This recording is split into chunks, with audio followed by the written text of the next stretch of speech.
Comme d'habitude, un nouvel épisode du Chouchou Cycling Club, épisode 64. Ça commence à faire beaucoup. Avec moi, comme d'habitude, 53 et Cactus. Bonsoir, messieurs. Bon, ah ouais, fidèle au poste, enfin fidèle au poste, moi je vous ai fait une infidélité semaine dernière, je m'en excuse, hein, mais les conditions météo n'ont pas permis que je me connecte. Et je vous ai suivi un petit peu quand j'ai pu sur le live, donc c'était sympa quand même. Du coup, ça vous a fait du boulot en plus, je suis désolé les gars, mais je vais pas en prendre plus ce soir, je vais vous faire bosser aussi. Ah bah, Et d'ailleurs, on va commencer avec les reviews, et c'est Cactus qui va nous parler de la Volta à Portugal. Mm. C'est ça, donc course de 5 étapes qui s'est déroulée ces derniers jours au Portugal, sans grande surprise, hein. Il y a des fois, il n'y a pas de piège. Donc avec sur la première étape une victoire pour Amalie Dideriksen au sprint, donc la première victoire pour Cofidis, pour la danoise. Donc première victoire de Cofidis hors championnat d'ailleurs. Devant Michaela Drummond pour Arkea et Eva Angula Yeguez de Cantabria. Le lendemain, étape plate là encore, mais une échappée qui a résisté au peloton, échappée réglée par Heidi Franz, devant Emilia Faline d'Arkea qui fait à nouveau deuxième, et Uchino Tsuyaka de Nexetis. Donc Heidi Franz prend par la même occasion le maillot de leader. Le lendemain, c'est à nouveau un sprint, mais plus réduit, qui voit une victoire de Fiona Mangan, donc l'ancienne championne d'Irlande, puisqu'elle n'a pas conservé son titre, donc pour Winspace, devant Alexis Magner de Sinista, donc Alexis Ryan, et Michaela Drummond qui fait un nouveau podium. Franz reste leader. Mais le lendemain, on a une échappée à nouveau, mais une échappée solitaire, cette fois de Yasmine Lichti, qui va s'imposer avec une avance suffisante pour prendre la tête du général. Le peloton pour la deuxième place va être réglé par Amalie Dideriksen devant Chiara Lilik pour Winspace. Et sur la dernière étape, eh ben, c'est la tenante du titre, India Grangier, qui a tenté de renverser la course en partant en échappée.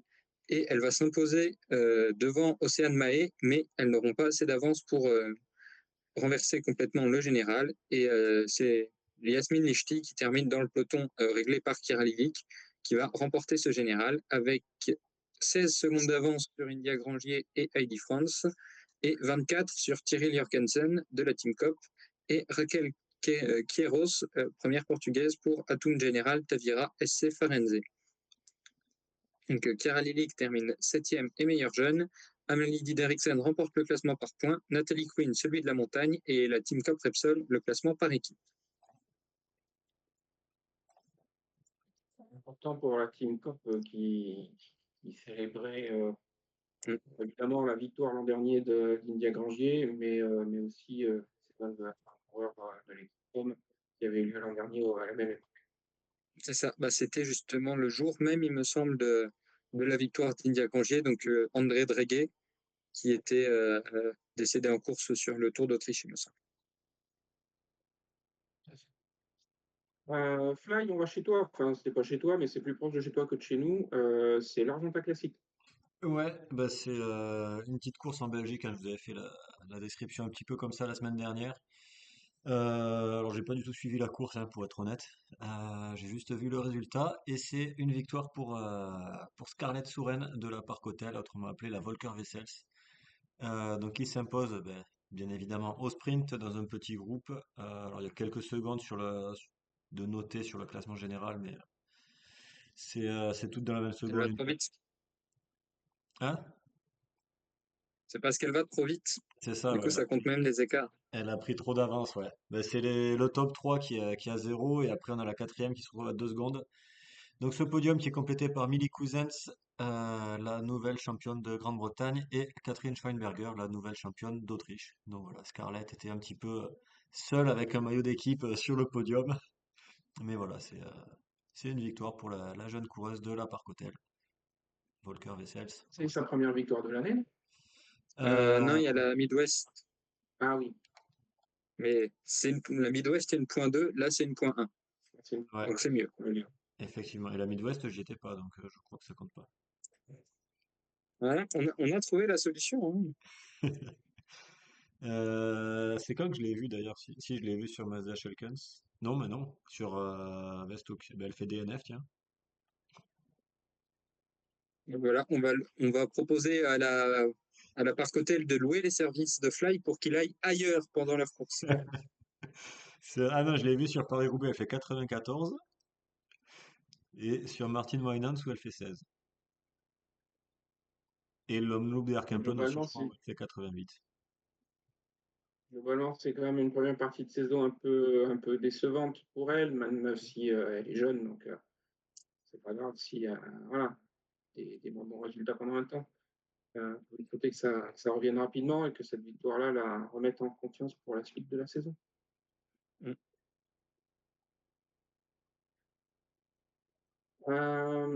Eh ben, suivant le même principe, c'est pas chez moi, mais c'est quand même plus proche de chez moi que de chez vous.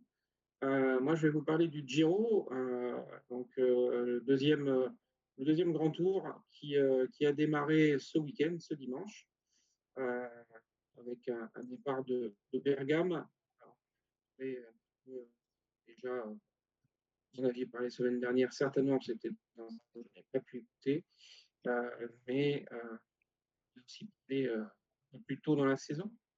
Donc, on avait un départ de Bergame avec un contre-la-montre individuel, relativement plat. S'il aurait pu y avoir des choses intéressantes à faire sur la vieille ville de Bergame, on est resté Ça, plutôt dans le bas de la vieille ville. c'est ça, il me semble qu'il y a un petit col avec un virage qui est assez sympathique. Voilà, un virage dont on se souvient bien avec Cactus. Donc 13,6 km. Donc on a eu une victoire on va dire, de la favorite. Moi, c'était clairement la favorite au départ. Marlène Reusser qui a littéralement écrasé ce contre-la-montre. Devance finale d'Otto-Kopecky de 12 secondes et Elisa Longo-Borghini de 16 secondes, avec un petit craquage sur la fin d'Elisa Longo-Borghini qui était dans des temps meilleurs que Kopecky à l'intermédiaire, il me semble. On retrouve Anna van der Breggen à la 4e place à 20 secondes et une, je vais dire quand même étonnante, mais ça fait plaisir aussi en même temps, Lieke Nguyen de la Visma Lease Bike qui se classe 5e à 24 secondes. Je crois qu'elle reprend sur le Giro suite à une blessure qu'elle s'était fait en team camp fin janvier. Donc Ouais. Elle n'avait pas fait un bon résultat sur le championnat déjà? Sur le championnat de chrono, elle fait pas déjà un bon résultat? elle a repris très récemment. Oui. Voilà, Mais oui, c'est bien, c'est encourageant pour la suite de sa saison qui avait pourtant mal débuté. Alors pour l'instant, Ouais. sur ses résultats cette année, elle fait podium sur les championnats du chrono, 24 sur la course en ligne, et là, elle fait 5 et 25. Donc, le top 10 est complété par Anna Anderson de la Lidl Trek à 27 secondes, Christina Schweinberger, Alessia Vigilia pour la FDJ Suez, Monica Trinca-Colonel pour la Livalula et Shirin Van Anrooy pour la Lidl Trek, dont j'étais persuadé qu'elle faisait encore partie des jeunes, mais ce n'est plus le cas, puisque la première jeune se classe 14e et c'est Antonia Niedermayer. c'est ça. Je peux te confirmer que 2002, on n'est plus des jeunes. Elle a 23 ans, toute saison pour l'instant. Ouais.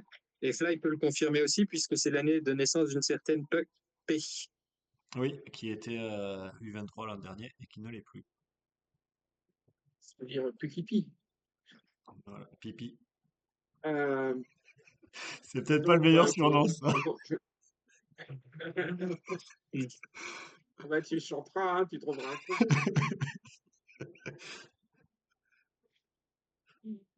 Donc, je ne vous refais pas le classement général puisque c'est exactement le même. Je vous ai dit quelle était la meilleure jeune. Classement par équipe, c'est l'SD Works qui est la tête là-dessus de ce chrono, mais c'est quand même un autre. La deuxième étape, première étape en ligne, avait lieu aujourd'hui. Alors, autant j'ai pu suivre un peu le contre-la-montre hier, autant je n'ai pas suivi franchement l'étape d'aujourd'hui, mais on peut constater qu'à l'arrivée, deux coureuses se présentent sur la ligne, donc elles ont dû partir en échappée, j'imagine. Je rappelle que c'était une étape avec une longue montée, pas très forte, mais très longue sur toute la fin de l'étape, sur environ 40-45 km. Et ces deux coureuses qui se présentent sur la ligne sont, dans l'ordre d'arrivée, Anna Anderson et Dilexine Mermont. C'est rapide, hein, Dilexine, désormais. Donc, elle devance un premier gros groupe dans lequel on va retrouver une majorité des favorites. Donc, à 26 secondes, ce groupe est réglé par Soraya Paladin, devant Eleonora Chabocco, Marlène Reusser, la maillot rose de la veille, Elisa Longo-Borghini, Ashley Mollman-Passio, Juliette Labousse, Yara Castellain et encore une 10e place pour Sherin Van Anrooy. Je disais presque toutes les favorites, puisque un deuxième groupe s'est présenté à 2 minutes 08, dans lequel on va retrouver quand même quelques têtes d'affiche. Ça ne fera pas plaisir à Cactus, mais il y a Uso Astolazza, qui termine 26e, 26 c'est quand même un bon numéro. On retrouve également Evita Music, qui est 34e, je pense qu'il n'y a pas de 08. Et quand même, pas la moindre, Lotte Kopecky, qui est aussi dans ce groupe et qui se classe 40e. Malgré sa belle performance du contre-la-montre, elle perd pied au général, laissant le leadership pour le moment, en tout cas, à Anna van der Breggen dans la team. Ce qui était annoncé, les plans, c'était Van der Breggen leader et Kopecky là, plus son rodage pour le tour. Je confirme qu'elle rôde. Donc, on se retrouve avec un classement général qui voit Anna Anderson détrôner Marlène Reusser pour 15 secondes. La suite voit disparaître Lotte Kopecky et donc arriver Elisa Longo-Borghini sur les talons de Marlène Reusser à 30 secondes et Anna van der Breggen à 35. Le top 5 du général étant pour l'instant complété par Monica Trinca-Colonel à 56 secondes. À noter, évidemment, un énorme bond en avant pour Dilexine Mermont qui se replace à la 10e place, à 1 minute 10 d'Anna Anderson. Et puis, le reste, on l'a déjà noté, hein, c'est le trou dans le vide pour Lotte Kopecky qui descend à la 22e. Pour 24e place, pardon, qui perd 22 places. Ça fait forcément mal sur le classement général. À l'issue de cette étape, Antonia Niedermayer garde le maillot meilleur jeune. C'est Anna Anderson qui récupère aussi en même temps que le rose les maillots du classement point et de la montagne. Et c'est la Lidl Trek qui récupère le classement d'équipe. Aussi grâce évidemment à la performance d'Anna Anderson, entre autres. Voilà. Moi, je vous propose, comme on est sur le Giro et que le Giro n'est pas fini après l'étape 2, je vais rapidement vous reparler des étapes qui viennent. Ensuite, des courses dont on doit parler, mais en review, mais on va faire la preview Giro. Donc demain, on est sur, autant on était aujourd'hui sur une étape avec une longue montée avant l'arrivée, là on va être sur une étape avec une longue descente avant l'arrivée. En gros, il y a 100 bornes en descente ou en plat avant d'arriver, les 124 km demain. Donc on s'attend quand même à ce que ce soit une étape pour les sprinteuses. On aura une arrivée à Valdobbiadene pour la 4e étape ce mercredi, arrivée en altitude, montée, c'est tout ça. On retrouvera une 5e étape complètement plate, là encore normalement dévolue aux sprinteuses. Une 6e étape, on va dire un peu plus punchy, mais sur laquelle on pourrait récupérer, pourquoi pas, une Lorena Vibes si elle passe bien, si Lorena Vibes ne passe pas, rien de Vos. 144 km quand même pour cette 6e étape. On conclura la semaine avec une étape 7 de 157 km qui va nous emmener au Monte Nerone, donc arriver là pour le coup en altitude, qui devrait être le juge de paix de ce Giro.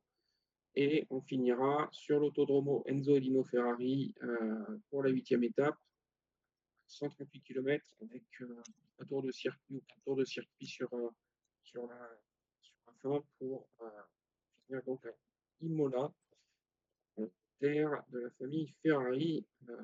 Là encore, cette dernière étape devrait être soit dévolu à des sprinteuses, soit à des maraudeuses qui auraient eu une bonne idée de tenter leur chance dans le final.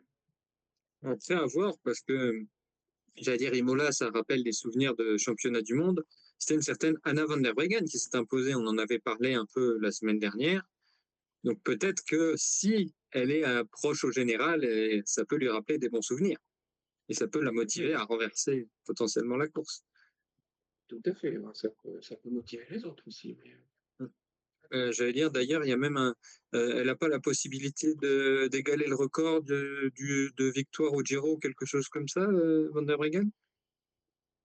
C'est une statistique à vérifier. J'avais vu passer quelque chose de ce genre-là, mais c'était vraiment vu passer. Donc si on peut vérifier, ça serait mieux. Allez, on va regarder ça pendant que tu nous parles de championnats nationaux, puisque il y en a encore. Attends, C'est ça. je peux te donner la réponse directement, hein, puisque je l'ai sous Ah les ben yeux. voilà. En termes Ah, vas-y. de victoire au classement général, la Oui. leader est Fabiana Luperini avec 5 victoires et deuxième, on retrouve Anna van der Breggen avec 4 victoires. Donc effectivement, si elle gagne, elle peut égaler le record. Voilà, et Ça peut être une vu qu'elles ont, motivation supplémentaire s'il en fallait. elles ont toutes les deux une seconde place et Anna a deux troisième place, donc elle passerait vraiment leader.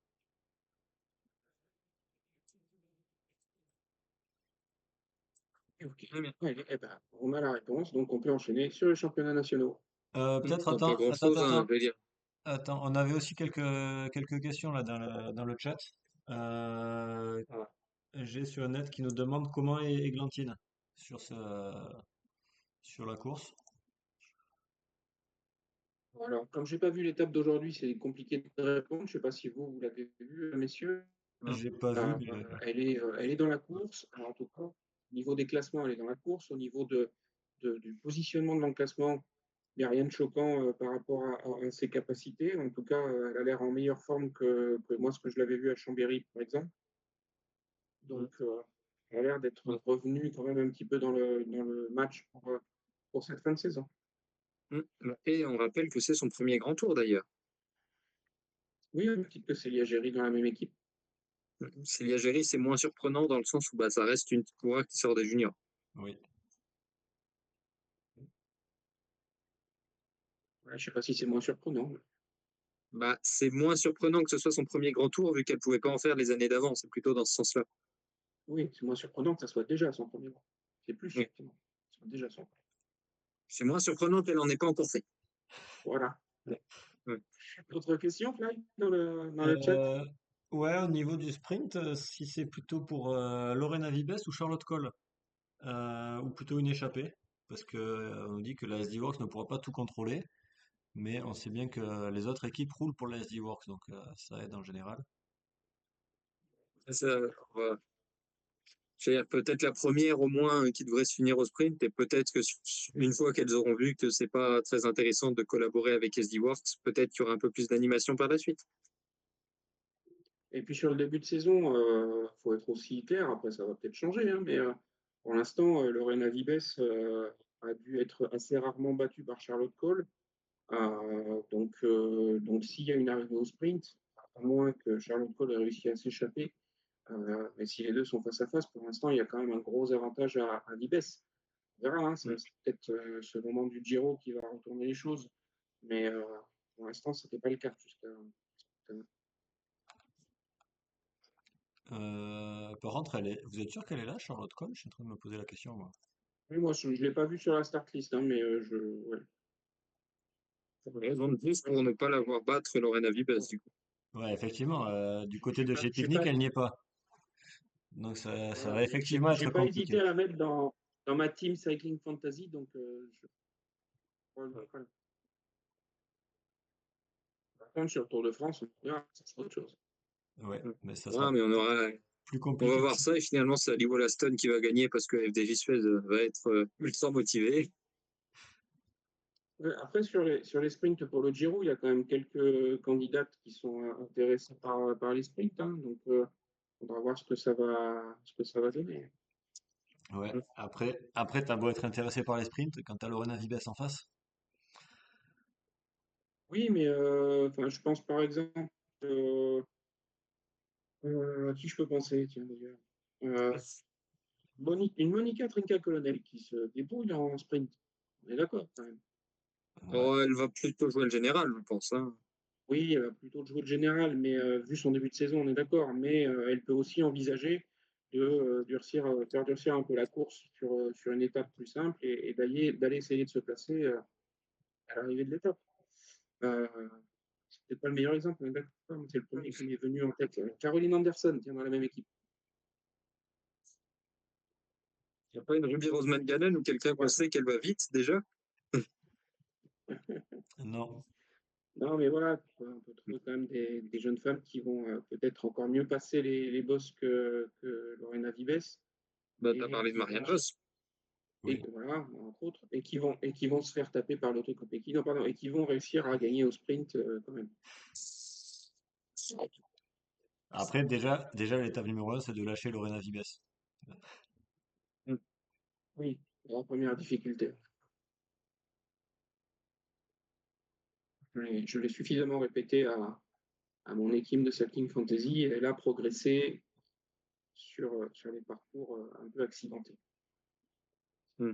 Même si aujourd'hui, ça restait quand même un petit peu trop difficile pour elle. Bon, bah là, c'est un peu plus qu'accidenté quand même, je crois, le parcours d'aujourd'hui. Ah, c'était une montée progressive, c'était, voilà, tu pouvais envisager plein de choses, hein.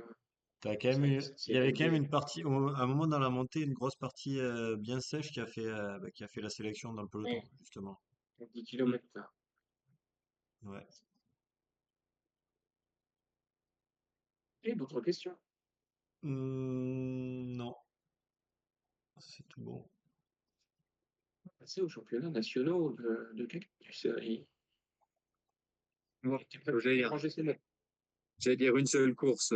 On va parler surtout de la course espoir qu'on a eu donc des quatre nations, Allemagne, Autriche, Luxembourg et Suisse, donc qui s'est déroulée dimanche. Donc une course pour les quatre pays avec un final en côte, il me semble, qui a vu la victoire de Linda Riedman, donc de la Visma, donc qui est allemande, on rappelle, devant Marie Schreiber, qui remporte le titre pour le Luxembourg, et Selma Lanz. Ouais, je vérifie que je ne me suis pas planté dans mes notes parce que c'est quand même assez imprononçable comme ça. Je sais que les Allemands quand même, mais je me suis peut-être planté un peu dans mes notes. Ah ben bravo. Donc en tout cas, c'est une autre Allemande. La première Suisse, c'est Anina Hutter, cinquième au général. On rappelle que Yasmine Lichty, qui aurait pu être une candidate pour ça, si elle est dans les âges, ce que je dois vérifier aussi, si on préfère. Bah. Tu veux pas vérifier ça pendant que je cherche, Fly? Ouais, elle a eu 23, elle était en junior. L'an dernier, elle était Yasmine, junior, elle non? était pas junior l'an dernier, elle était espoir déjà. Parce elle fait troisième du chrono espoir aux mondiaux. Eh ben alors c'est qu'elle était chez les espoirs. Je sais plus, moi j'encourage tellement, je m'y perds aussi. Bah, est-ce qu'elle est encore espoir On va chercher si elle l'est encore. Euh, L'enquête se continue. Si, c'est bien, Selma Lanz. Enfin, Lanz, ouais, Lanz plutôt. Voilà, de Embrace the World qui termine troisième et donc deuxième allemande. Et la première autrichienne, malheureusement, ce n'est pas Elisa Winter, non mais c'est honteux. c'est Franziska Ehrenreich de l'Union Raiffeisen Radteam Tirol. Qui est l'ancienne équipe d'ailleurs de Elisa.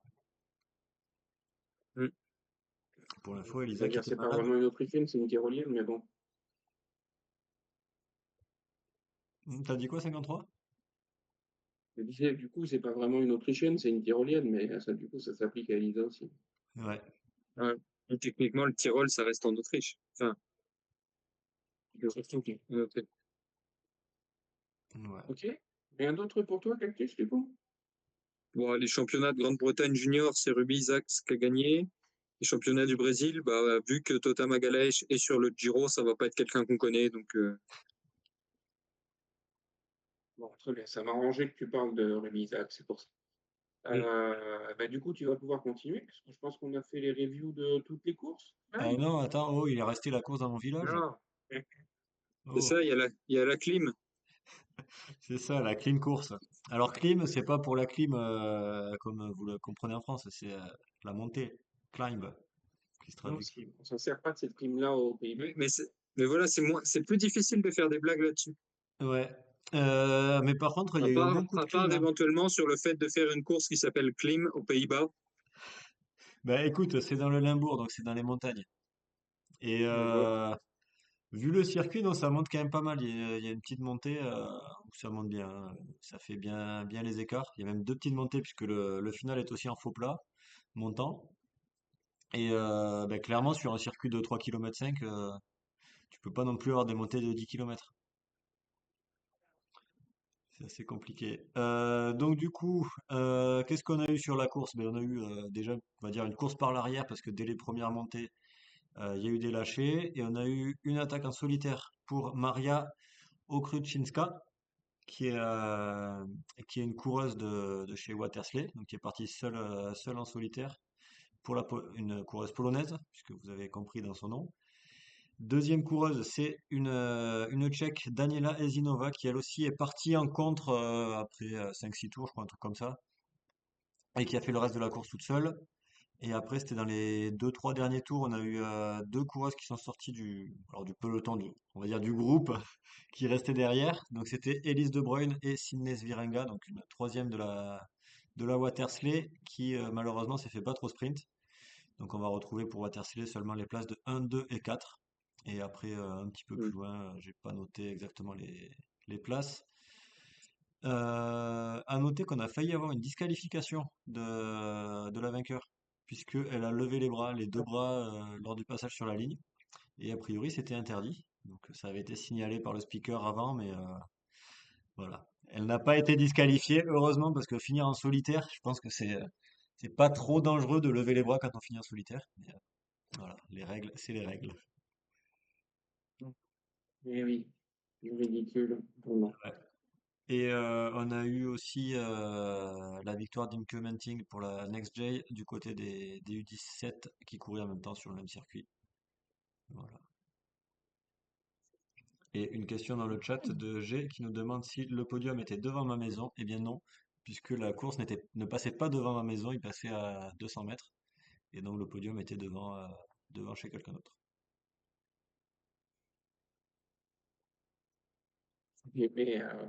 Mais Fly pourra te donner, j'ai les coordonnées complètes de la personne qui appartient à la maison où est installé le podium, il n'y a pas de souci. D'ailleurs, dans la même rue, donc dans la rue où il y avait la ligne d'arrivée, il y a quelqu'un de la famille de Scarlett Souren. Donc il y a une famille un peu éloignée parce que c'est pas trop proche, hein, mais voilà, c'est la famille Souren. Ok, Cactus, tu es dans l'Est, on part dans l'Est, tu nous emmènes en Slovaquie. C'est un peu plus à l'est quand même. Ah bah, Effectivement, avec la Respect Ladies Race Slovakia qui aura lieu donc dimanche, un jour qui se déroule, comme son nom l'indique, en Slovaquie, qui avait été remporté l'an dernier par Victoria Schladonova, qui était encore junior à ce moment-là. Devant Carolina Perekitko, Ursa Pintar, Elisa Winter et Petra Zanko. On n'a pas encore de start list ni de parcours, mais c'est une course point 2. On en parlera la semaine prochaine. Ça marche. Fly après la clim, le sèche-cheveux, le GP Beveren. où c'est que tu vois du sèche-cheveux, toi? Ouais, je le cherche loin, hein. Ouais, ouais. Le CHW machin, là. Ouais, mais parce que j'ai pas compté ça, moi, quand j'ai vu le nom de la course. Le Grote Price Beveren, donc GP qui ne veut pas dire. Enfin, si, Grote Price. Mais, Si, je crois ce qu'il vient de dire. oui, non, mais c'est un autre GP qui C'est a. Grand Prix, mais pas en français, quoi. Oui, oui, non, mais parce que je sais qu'il y a une autre course où c'est GP, mais ça veut pas dire Grand Prix. Euh, donc du coup, ben voilà, c'est à Beveren, c'est en Belgique, c'est du côté d'Anvers, donc un peu sur l'ouest d'Anvers, donc toujours en Flandre comme d'habitude. Une course assez plate qui aura un circuit, un grand circuit qui sera pris deux fois et après un petit circuit qui sera pris 5 fois. Et d'après le roadbook, l'arrivée se fera à 21 km de l'arrivée.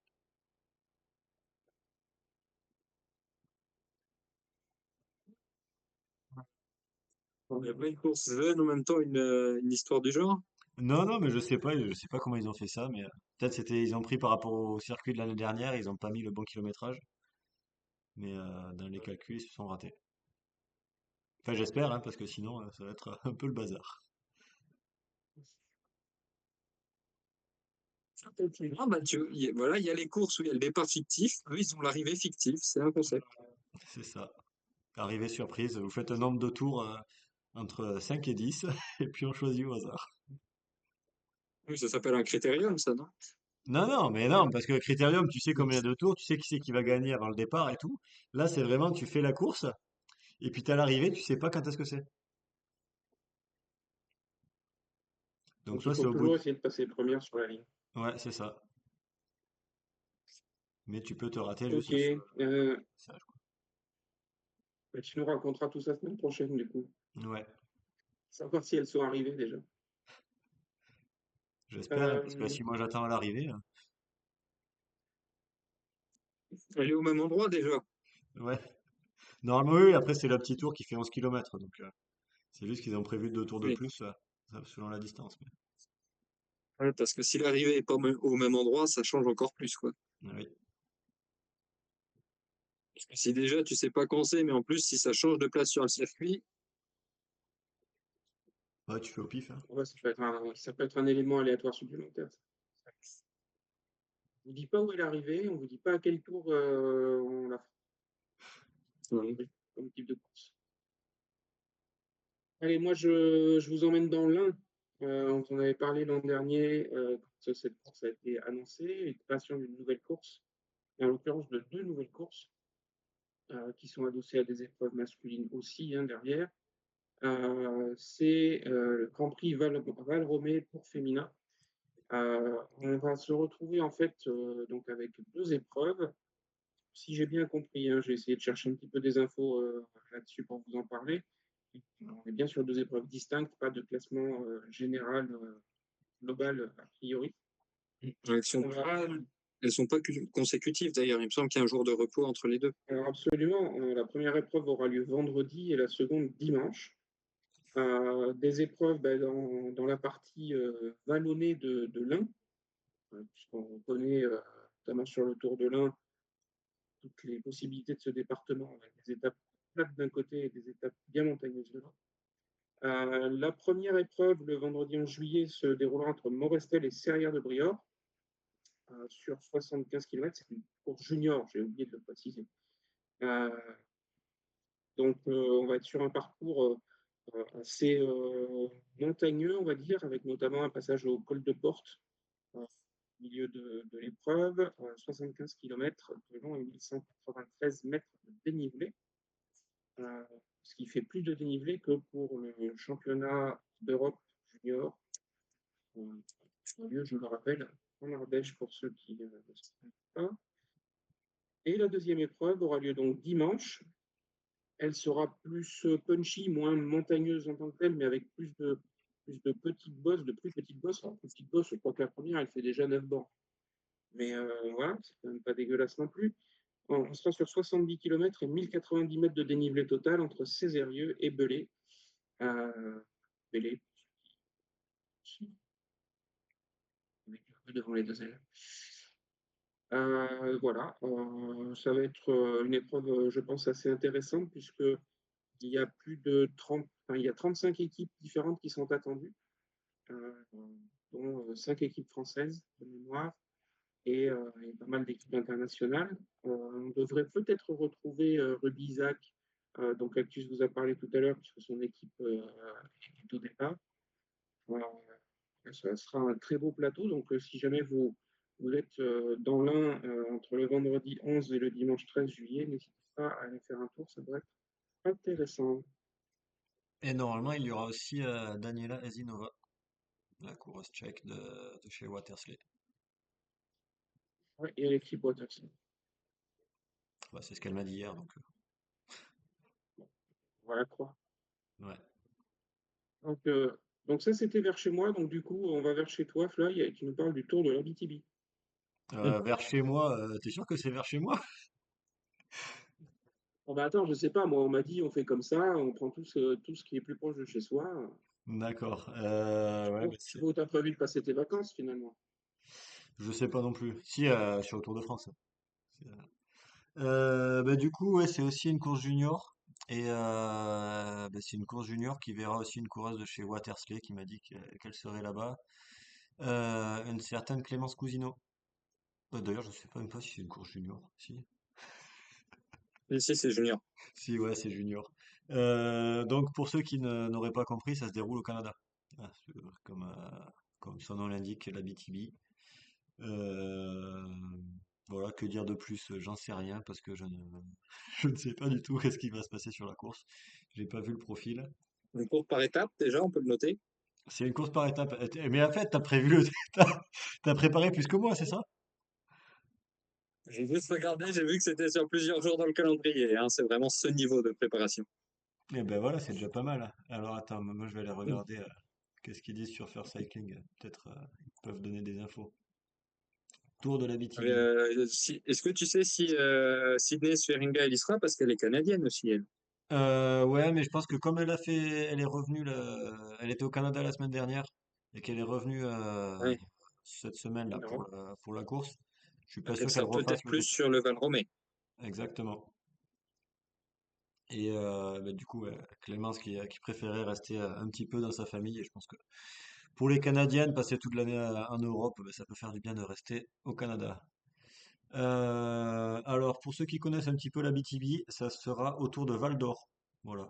On aura une première étape de 91 km, une deuxième de 98, une troisième de 94 et la dernière, ce sera un chrono, je pense, puisque c'est seulement 9,3 km. Donc ça sera du 11 au 14. Il y aura des circuits, ça a l'air un peu mal plat quand même, hein. Donc voilà, on verra bien ce que ça peut donner. Je sais pas s'il y a une start list, non, je crois pas. Donc ben voilà, course Donc, j'en junior profite canadienne. moi, pour rajouter sur le Grand Prix Val-Romé Tour féminin que vous pourrez suivre aussi les deux épreuves sur YouTube. Parfait. Pour ceux qui ne sont pas sur des C'est courses. sûr que c'est sûr qu'en Abitibi, il risque d'y avoir un peu de décalage horaire. Oui, mais ça n'empêche pas de suivre non plus. Exactement, en plus c'est pas mal parce que ça peut faire la soirée, tu vois, pour ceux qui ont rien à faire le Mm. soir. Et tu nous as donné les dates, Fly, pour la BTV. Ouais, du 11 au 14. Donc ça fait de vendredi à lundi. Ok, bon. Ouais, voilà, bah, comme ça, après le Val-Romé, un peu d'Abitibi, ça fait du bien. Euh, pour l'apéro. On a fait le tour des previews? A priori, il y a une autre course au Canada, mais je crois que c'est un critérium, mais j'ai pas trop trouvé d'infos sur First Cycling. Enfin, je veux dire, pour être tout à fait honnête, j'ai vu qu'il y avait cette course parce que c'était dans ce qui était posté par le compte sur Blue Sky, donc programmé par Fly. Donc, Ouais. et ce que j'ai trouvé sur First Cycling, c'était un critérium, mais masculin. Donc, je suppose qu'il y a aussi une version féminine, soit qui va arriver, soit qui n'était juste pas indiquée. Des fois, faut se méfier hein, sur le truc si c'est indiqué, s'ils indiquent pas comme il faut. Alors après, on verra. Si ça a lieu, enfin, si ça nous concerne, on en parlera. Et sinon, eh ben, tant pis. Voilà. Voilà. Bon après il y a plein d'autres courses, hein. Il y a les championnats d'Europe de BMX d'ailleurs cette semaine. Il n'y avait pas du VTT aussi? Il y aura le Mountain Bike Eliminator. Et ouais, Ok. la Coupe du Monde UCI aussi de MTB en Andorre. Voilà. Ce qui explique pourquoi Puki est en Andorre. Mm. Non, ça comprend. Mercato, des infos Mercato, Cactus, qu'as-tu à nous raconter cette semaine? Ça commence à bouillonner un peu. Ça commence à s'agiter, effectivement. On va commencer avec Queen Space, qui a annoncé deux coureurs pour 2026. Donc, d'abord, la signature de Justine Jégu, donc troisième des championnats de France amateurs aux Herbiers il y a quelques jours, mais aussi pour les courses UCI, sixième du région Pays de la Loire Tour et dixième de la Classique Morbihan. Donc, qui est dans la team L cette année, il me semble, Fly, C'est ça. et qui va donc signer dans l'équipe pour 2026, probablement pour 2027 aussi, si c'est un contrat de... Ah, quoique, je sais pas, elle a quel âge? Elle a Euh, peut-être pas un contrat de néo. Elle a peut-être pas un contrat obligatoire de 2 ans, hein. non, je ne sais pas. Et voilà, donc une belle récompense pour elle, qui est une des références, on peut dire, du cyclisme amateur en France. Ouais. Et on a aussi eu l'annonce, toujours chez WinSpace, de la prolongation pour 2 ans d'une Canadienne, justement, on parlait du Canada il y a quelques minutes, de Chiara Lilic, donc 7e et meilleure jeune au Portugal il y a quelques jours. Voilà, notamment réalisé 2 podiums et une 4e place, mais aussi 11e de l'Omloop Vendée-Tareland et 6e de la Classique Morbihan, notamment. Donc, si vous voulez chercher des recrues potentielles de WinSpace, regardez le palmarès de la Classique Morbihan cette année. Et si on, si on s'éloigne un peu, on va dire, on a également une annonce qui a été faite par Liv Alula-Jaiko, la signature d'Erin Bouffman, vainqueur de Gand-Wevelgem et de la Classique Ardennes chez les juniors cette année, qui a signé pour 3 saisons, donc une première saison en Conti en 2026, puis 2 ans dans la World Team en 2027 et 2028.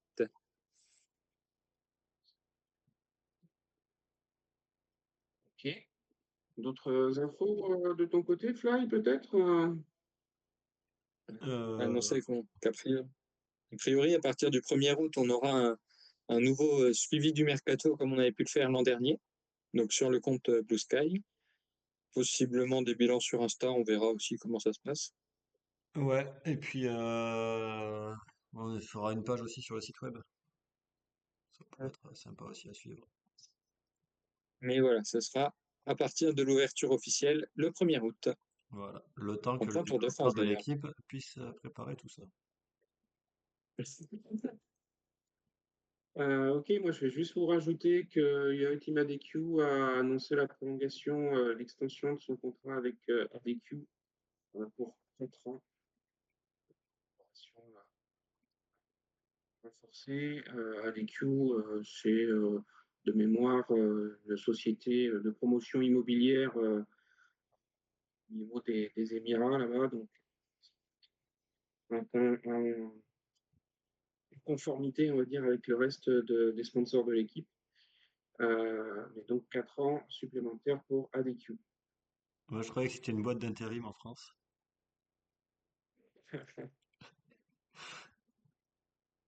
C'est ADQ. Ouais. Autre chose de votre côté, messieurs?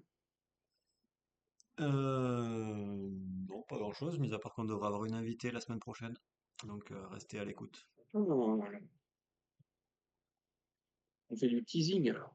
Exactement. On fait du teasing alors qu'on n'est même pas sûr de la date de l'émission de la semaine prochaine, puisque Exactement. lundi, c'est férié. On verra, vous nous suivez bien et puis on vous annoncera tout ça de toute façon. Ouais. Et sinon, Fly rediffusera le Tour de la BTB, la dernière étape. Ouais. Commentez pas. Hein. Non, mais après, je sais pas si en mettant le live de YouTube et mettant nos commentaires par-dessus, est-ce que ça peut être marrant, oui. C'est assez risqué niveau droit, quoi. Ouais, c'est ça, c'est ça le problème. Tu penses que tu es dans un autre pays, mais nous on habite encore là. Mm. Ok, eh ben écoutez, du coup, ça nous fait un petit podcast pour ce soir, mais on vous a donné, je pense, pas mal d'informations. Et puis, semaine prochaine, on aura encore plein d'informations à vous donner avec de nouvelles courses, la préparation du Tour de France, sûrement des informations mercato, la conclusion du Giro et les résultats des courses dont on vous a parlé aujourd'hui. Donc voilà, ça va commencer à devenir très intéressant cet été-là. Hein. On approche du Tour de France où vous pouvez évidemment croiser Fly sur quasiment toutes les étapes sauf la deuxième, c'est ça? Normalement, c'est ça, ouais. Faut encore que je réserve quelques hébergements, mais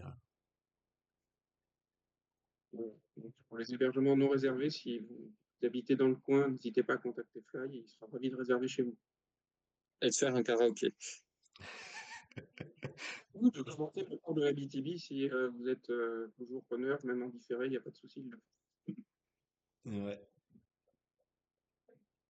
On va en rester là pour ce soir, messieurs, du coup. ça marche. On vous dit à la semaine prochaine, lundi ou mardi. avec ou sans invité, on verra. On vous racontera tout ça sur nos posts. En attendant, ben, continuez à suivre le vélo féminin. Voilà. Et Profitez puis, du Giro. profitez du tour de la BTB. Éclatez-vous. Voilà. Bonne soirée à tous et à toutes. Merci encore. Salut les gars. À la Et à la semaine prochaine. prochaine, de toute façon. Ouais. Toujours. Salut! Ciao. Salut.